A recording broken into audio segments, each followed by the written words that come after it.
Okay, this next part is embargoed until 10:30 this evening.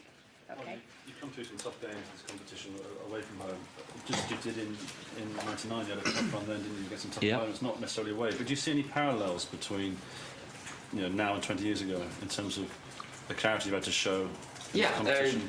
Well, to win, as I said here as well, to win trophies, you've got to win at least one or two really, really tough games.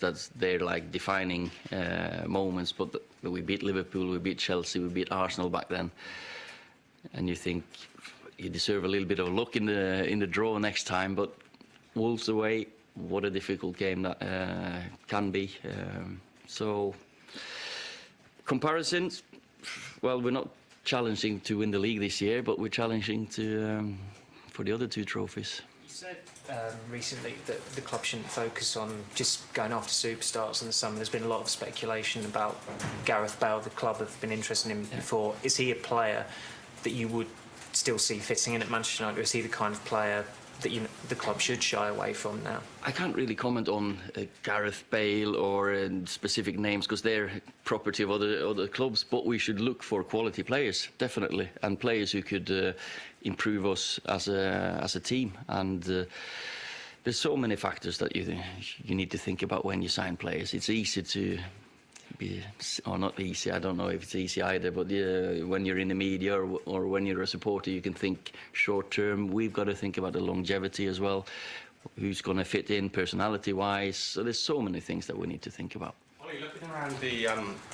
quality in the last eight of the Champions League, has this squad got the quality to go all the way, and why do you think it has, given your experience of this competition? Well, I think we've shown that against PSG, that on any given day that we could beat the top team.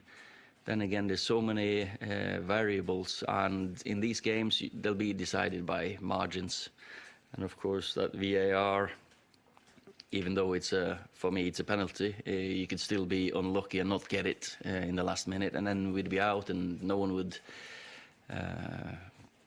really remember the PSG performance. So yeah, we can go all the way, but you've got to be lucky and good along the way.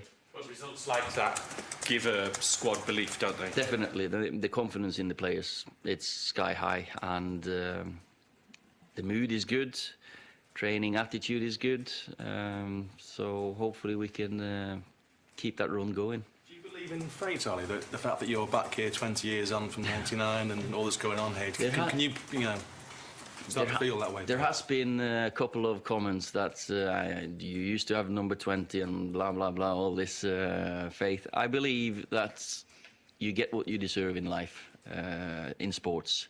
If you put the work in, if you... so I do believe in...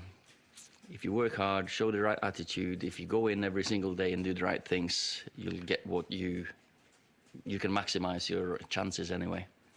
The top four being so important to qualify, you've got no concern about still being in the FA Cup and Champions League. You'd look at it the other way. It can help your league.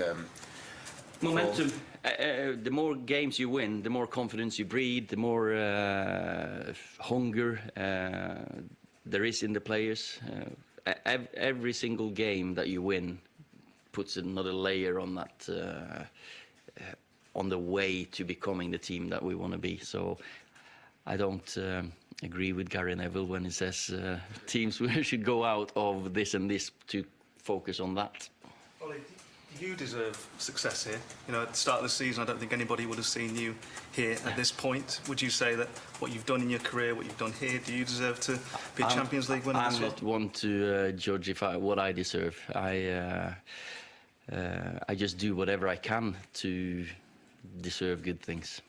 You mentioned that Paul Scholes can come and talk to you, Ollie. Is it a genuine offer that the door's open here if he wants to come and have a chat about maybe joining the staff? Yeah, definitely. And it's been great so far when I've been here. You see ex-players and coming in, and if they want to learn, if they want to stay for a few days or a week, because Kieran, Michael, Demps, and even in the academy, there's so many good coaches. And I know when I was away that I would have loved to have come in and maybe done some study visits, but I had work, so I didn't get the time to do it. Did you ever have those offers from from the managers that have been after Sir Alex from I've been working, so and to be honest, I didn't play with them, so I wasn't close with any of them.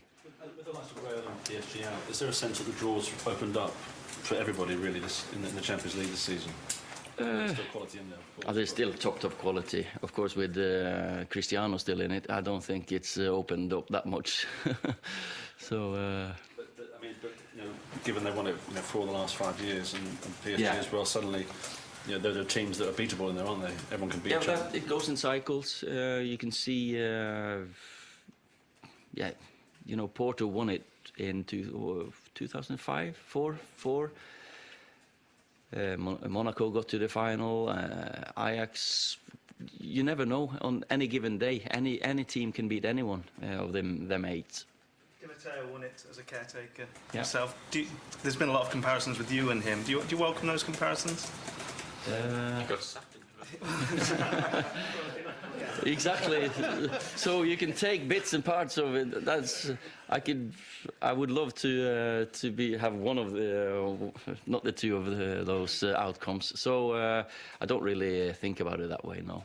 So far, a couple of people have said that you've been very lucky in your job at United.